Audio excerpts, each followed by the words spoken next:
commercial fisherman. He's a commercial fisherman and a production operator up there in the oil fields of Alaska's North Slope. Todd's a proud member of the United Steelworkers Union, and he is a great dad. Yeah, I'm glad he's here. I don't imagine many in Florida, maybe you don't follow the snow machine races so closely, but Todd's a four-time winner. He's a world champion of the Iron Dog, which is the world's longest snow machine race in the world, 2,000 miles.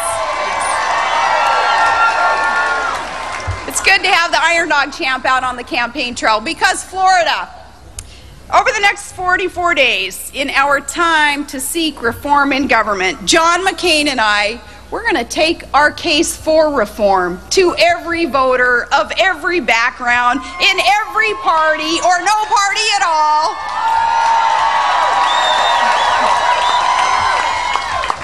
Florida, with your vote, we're going to win, and we're going to Washington to shake things up.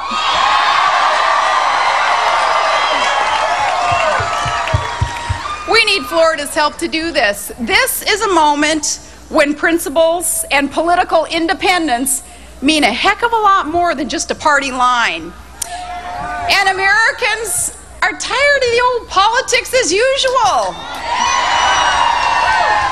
Tired of those who just run with the Washington herd, and that's why we need to take the maverick of the Senate and put him in the White House.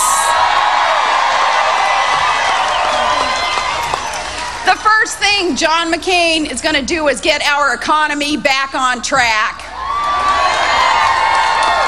I know you've been watching the news lately. It's like a lot of Americans feeling today, you all too. People in Florida are and should be outraged.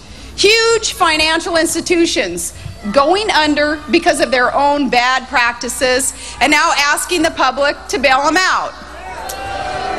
Federal agencies aren't defending the public interest, and we've got some reckless CEOs that are walking off with multi-million-dollar golden parachutes. These problems started with corruption and manipulation in the home mortgage system. Now, 2 years ago, there was one man who stood up and warned us about the problems at Fannie Mae and Freddie Mac. It was John McCain. He told Congress. He warned Congress that we needed to do something before these problems became a crisis. But Congress did nothing, and now Americans are paying the price. It was just the other night. We were at a town hall meeting.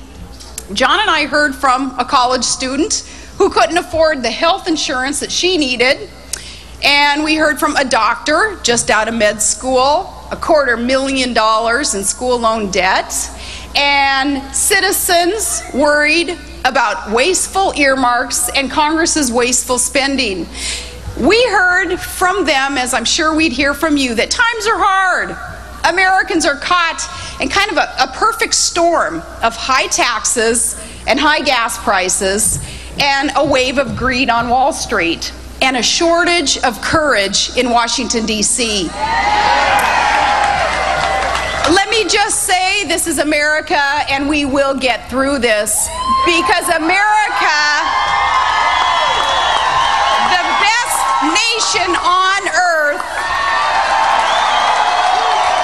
and America with the best workers in the world, it will be Americans' hard work and their spirit that will usher in a new era of prosperity. But we need real leadership in Washington to help American workers turn today's challenges into tomorrow's opportunities. We need serious reform on Wall Street, and we need better regulation. And it's like Senator McCain said just yesterday, we don't need a dozen federal agencies doing the job badly. We need the best agencies doing the job right. This week, when the economic crisis threatened the livelihood of millions of Americans, John McCain took a clear stand and he offered his own recovery plan. Our opponent refused to even take a stand on the position. And that's a lot like his tenure in the Illinois state legislature, where Barack Obama voted present about 130 times. This week, he voted present on the major economic issues of the day, and that is not leadership, America. It's not leadership Americans can afford. The problems in Washington and on Wall Street are hurting people on Main Street. We need a president who will act quickly to help American workers. We need a president who will stand up for small business owners. Small business owners like in my family, Todd and I in our commercial fishing business, and my sister and her new service station that they just opened up, and Todd's parents, they own a hardware store. Small businesses all around America. It's small businesses that create the jobs in this great country. The best way to help them, government, is to take less from them and leave more for them so they can expand, they can grow and prosper and thrive. Now, our opponents disagree with this. They have some kind of strange ideas about raising taxes at a time like this even. To our opponents, their massive tax increase is about, they quote, patriotism. They said that just this week, that paying more taxes is patriotic. Now, to the rest of America, raising taxes, it's about killing jobs and hurting small businesses, making things worse. This isn't about patriotism. It's about Barack Obama's poor judgment.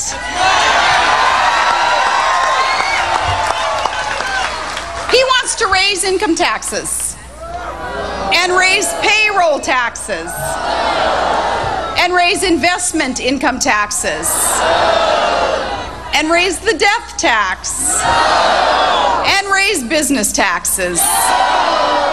He wants to raise taxes by hundreds of billions of dollars, and that will make today's bad economy seem like the good old days.